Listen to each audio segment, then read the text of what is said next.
সকলোকে নমস্কাৰ মই ৰবিন আপোনালোকক পুনৰবাৰ স্বাগতম জনাইছো মোৰ অন্য এটি ভিডিঅ'লৈ তো মই বৰ্তমান আছো নিজৰ গাঁৱত আৰু আপোনালোকে গম পাইছে মই দুদিনৰ আগত মই সৰুপথাৰৰ পৰা নিজৰ ঘৰলৈ আহিছিলো আচ্ছা নিজৰ গাঁৱত তো আজি মানে কি হ'ল মই পটকনে অকমান আমাৰ গাঁৱৰ যিখন ফিল্ড পথাৰৰ কাষতে যিখন ফিল্ড আছে তাতে অকমান ওলাই আহিলো তো সময়ৰ লগে লগে কি হয় কিছুমান বস্তু আমাৰ পৰা আঁতৰি যাব লগা হয় বা আমি সেইখিনি বিচাৰিও আমাৰ পৰা আঁতৰি যাব লগা হয় যেনেকৈ আমি লাহে লাহে ডাঙৰ হোৱাৰ পিছত ডাঙৰ হৈ গ্ৰেজুৱেশ্যন কৰাৰ পিছত ক্ৰমান্বয়ে যেতিয়া ঘৰৰ দায়িত্ব বাঢ়াৰ লগে লগে আমি হয়তো কামৰ সন্ধানত গাঁওখন এৰি চহৰলৈ যাব লগা হয় তো যেতিয়া আকৌ এই চহৰত থকা সময়খিনি যেতিয়া আমাৰ লগৰ বন্ধু একো নাথাকে বা তেনেকৈ আমি নিজৰ মানুহ নেপাওঁ তেনেকৈ আপোন গাঁওখন আহিলে বহুতেই ভাল লাগে তো মই বৰ্তমান আছোঁ আপোন গাঁৱত আৰু আমাৰ গাঁৱত দেখুৱাম আপোনালোকক কেনেধৰণৰ পৰিৱেশ হয় সন্ধিয়া সময়ত বা গাঁৱলীয়া মানুহখিনি কেনেকৈ থাকে বা লগৰ সমনীয়াখিনি কেনেকৈ থাকে মই আপোনালোকক আজি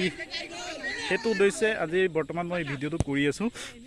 পিছফালে চাবলৈ পাইছে মই কি কাৰণে কি কৰি আছোঁ তো বহুত ল'ৰা আছে য'ত নেকি আজিৰ ডেটত আপুনি যদি ল'ৰা বিচাৰিবলৈ যায় নেপায়ে কিন্তু মই বৰ্তমান য'ত ইয়াতে আহিছোঁ ইমান ল'ৰা আছে চবেই খেলি আছে দেখিয়ে ভাল লাগিছে তো সেইটো কাৰণে মোক লাগিলে এইখিনি বস্তু মই আপোনালোকৰ লগত শ্বেয়াৰ কৰোঁ এইখিনি গোটেইডোখৰ কঠীয়া আপোনালোকে চাব পাৰে আৰু এইখিনিতে আমাৰ এইডোখৰ বালিজান বুলি কয় পানী যথেষ্ট হৈছে খেতিৰ বাবে ঠিকে আছে মোটামুটি মই ৰখি আছোঁ আপোনাৰ কঠীয়াতলিৰ ওচৰতে ইয়াতে জেউৰা দি আছে এইফালে আমাৰ চলি আছে ফুটবল মেচ এইফালে কিপাৰ আছে আমাৰ এইফালে বল খেলি আছে এজন দৌৰি আছে তো ময়ো খেলিম মই ভিডিঅ'টো 2-3টা শ্বট লৈ লওঁ তাৰপিছত ময়ো খেলিম মই খেলিবলৈ আহিছোঁ চিঞৰ বাখৰ শুনি মই ৰখিব নোৱাৰিলোঁ আহিছোঁ খেলিবলৈ খেলি যাম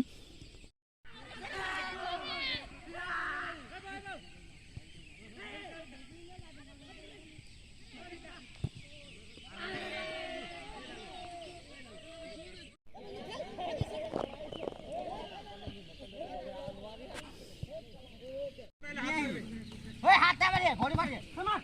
हां जल्दी अरे कितना बहुत